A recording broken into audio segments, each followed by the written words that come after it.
Hi అండి, welcome to my channel. ఈరోజు Aadhaar card చేతిలో లేకపోయినా సరే మొబైల్ ఉంటే ఆధార్ కార్డుని ఎలాగా ప్రిపేర్ చేసుకోవాలో చూద్దామండి. ఇది ప్రతి ఒక్కరికి షేర్ చేయండి. ఇక్కడ ప్లే స్టోర్లోకి వెళ్ళి ఆధార్ అని టైప్ చేయగానే మొదటగా ఈ పిక్చర్తో ఉన్నది వస్తుందండి. అది డౌన్లోడ్ చేయగానే ఈ ఓపెన్ అవుతుంది. టైం పడుతుందండి. ఈ ఆధార్ కార్డు విషయం ఏంటంటే అండి, ఈ ఆధార్ కార్డు ఉన్న sim number, sim card sim 1లోనే ఉండాలి. ఇదే మొబైల్‌లో ఉంటేనే మనకి ఇది యాక్సెస్ అవుతుందనమాట అండి. అదొకటి గుర్తుపెట్టుకోండి. నెక్స్ట్ ఆహ్, వేరే మొబైల్ అయితే అవ్వదనమాట అండి. అది మాత్రం చూసుకోండి. ఇది ఓపెన్ చేయగానే మనకి యాక్సెస్ ఓపెన్ అవుతుంది. యాప్ ఓపెన్ అవుతుందండి. ఎలా చేయండి మనకి అన్నిట్లికిని. ఇక్కడ ఈ పిక్చర్ వచ్చిన తర్వాత నెక్స్ట్ అని కొట్టగానే మనకి ఫేస్ ఐడీ యాప్ కూడా ఉంటుందన్నమాట అండి. మనం ఈ ఆధార్ నెంబరు క్లిక్ చేయండి. నేను నా ఆధార్ నెంబరు చేస్తున్నాను.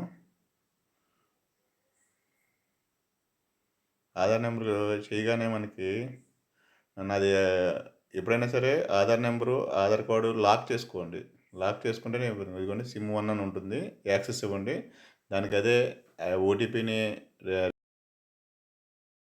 ముందుకు వస్తుందన్నమాట అండి. ఆధార్‌ను లాక్ చేసుకోవడం వల్ల మనకి ఎప్పుడైనా సరే, ఎక్కడికైనా సరే వేలిముద్రలు గానీ, ఇంకోటి గానీ వేసినప్పుడు ఆధార్ అన్‌లాక్ చేయడానికి కూడా ఈ యాప్ ఉపయోగపడుతుందన్నమాట అండి. ఇదిగోండి. ఇదిగో మనకి లైటింగ్‌కి ముందుకు పెట్టుకోవాలనే చెప్తుంది. కళ్ళు బ్లింక్ చేయాలని కూడా ఈ పిక్చర్ చెప్తుంది. మనం ఆధార్ నెంబర్ క్లిక్ చేయగానే మనకి ఇదిగోండి ఇలాగ వస్తుంది. నేను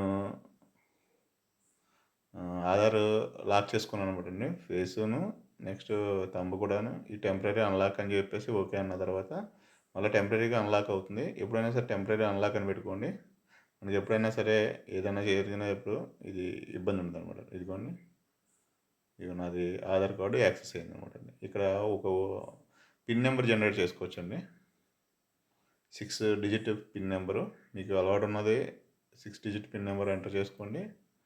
ఇదిగోండి, అయిన తర్వాత నెక్స్ట్ అని కొట్టగానే క్యూఆర్ కోడ్తో ఉన్న ఆధార్ కార్డు వస్తుందన్నమాట అండి. మీరు ఎప్పుడైనా సరే బయటికి వెళ్ళినప్పుడు ఈ క్యూఆర్ కోడ్ స్కాన్ చేయగానే మన డేటా అంతా వాళ్ళకి వెళ్తుంది అనమాట. ఆధార్ నెంబర్ చెప్పనవసరం లేదు, ఇంకోటి ఏమైనా అవసరం ఉండదండి. ఇక్కడ ఉన్న ఇంకో ప్లస్ పాయింట్ ఏంటంటే ఈ యాప్లోని మనకి ఏదైతే షేర్ చేసుకోవాలో అంటే ఆధార్ నెంబర్ కానీ, డేట్ ఆఫ్ బర్త్ కానీ, ఫోటోగ్రఫీ కానీ, రెసిడెన్షియల్ అడ్రస్ కానీ, ఇవన్నీ మనకు అదొక్కటే షేర్ అవుతుంది అనమాట. మనం క్లిక్ చేసుకుని సెలెక్ట్ చేసుకుని డన్ కొట్టి మనం షేర్ కొట్టగానే ఎవరికైతే పంపించాలనుకుంటున్నామో వాళ్ళకి వెళ్తుంది. దీంట్లోంచి మనం ఎన్నిసార్లైనా ఆధార్ కార్డ్ని డౌన్లోడ్ చేసుకోవచ్చు అనమాట. ఇదిగోండి ఇలాగ షేర్ చేసుకుంటే సరిపోతుంది. ఇదిగోండి, ఇప్పటివరకు మా ఛానల్ సబ్స్క్రైబ్ చేసుకోకపోతే సబ్స్క్రైబ్ చేసుకోండి. మరిన్ని వీడియోల గురించి మా ఛానల్ ఫాలో అవ్వండి.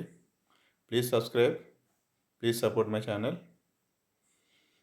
ఈ ఆధార్ కార్డు యాప్ అనేది అందరికీ షేర్ చేయండి. ఇది చాలా యూజ్ఫుల్ టిప్స్ అనమాట అండి. Thank you for watching my channel. ఈ వేరే కార్డు కూడా యాడ్ చేసుకోవచ్చు అనమాట అండి.